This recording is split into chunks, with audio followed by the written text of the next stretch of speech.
আমি তো একটা ব্যর্থ ফেল। আমার আম্মা অনেক অসুস্থ, আমি ডাক্তারের কাছে যাবো যে আমার কাছে টাকা নাই। আমি কি করব ভাই?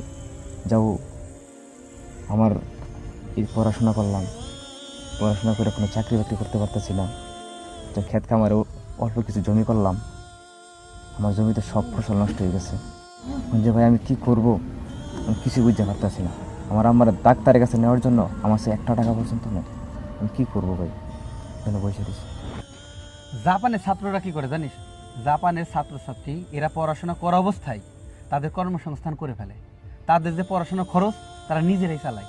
আর আমরা কি করছি? আমরা আমাদের টাকা পয়সা বাপ মাই দিচ্ছে, আমরা পড়াশোনা করছি, তাই না? এই হচ্ছে আমাদের দেশের অবস্থা। কারণ আমাদের আত্মসম্মানের ভয় যে আমি ছোটোখাটো একটা কাজ করব, আমি তো এসএসসি পাস করছি, আমি তো এসএসসি পাস করছি, আমি এইচএসসি পাস করছি, কে কি করবে? কিন্তু